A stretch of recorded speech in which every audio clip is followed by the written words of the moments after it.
Le département est le chef de file des solidarités et notamment celle de protéger notamment ses enfants à travers différentes missions. Et la volonté, c'est de pouvoir permettre aux Vendéens et aux Vendéennes, mais aussi permettre à l'ensemble des partenaires de pouvoir se mobiliser pour lutter contre ces violences intrafamiliales. Le budget des solidarités représente 52-53% du budget départemental. Il y a effectivement donc tout ce qui concerne l'autonomie, les personnes âgées, les personnes en situation de handicap, qui représentent 205 millions d'euros, et tout ce qui concerne l'enfance, qui elle représente 80 millions d'euros.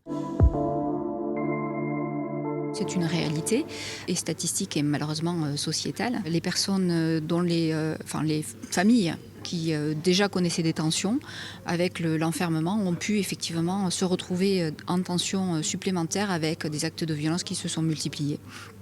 Premier élément. Deuxième élément, c'est le rôle de chacun. Je pense que maintenant, la société s'est emparée de ce phénomène et les victimes sont mieux à même de pouvoir se déterminer comme étant victimes, plus au courant de l'anormalité de ce qu'elles peuvent subir dans leur quotidien.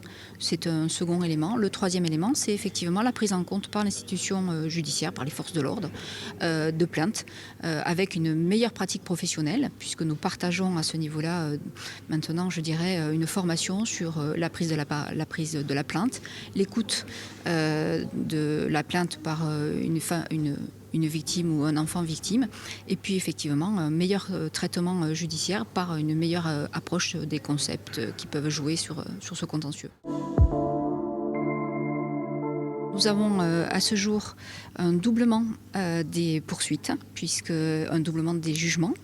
Et par ailleurs, compte tenu des efforts que nous avons faits dans le traitement de ces procédures, un délai de réponse de la réponse pénale divisé par 2. Une pièce de théâtre qui va avoir lieu donc dans 10 collèges, dans des classes de 5e. Il va y avoir aussi, de façon partenariale, des actions qui seront dans les territoires. Je pense à des actions qui se feront donc autour du film, du court-métrage qu'avait réalisé le département, Je pleure donc je suis. Et puis enfin, il y aura le jeudi, donc un moment très important. Le président de l'association, donc Colosse au pied d'argile, c'est un ancien rugbyman et donc il pourra nous évoquer donc ce qu'est la résilience pour les enfants victimes.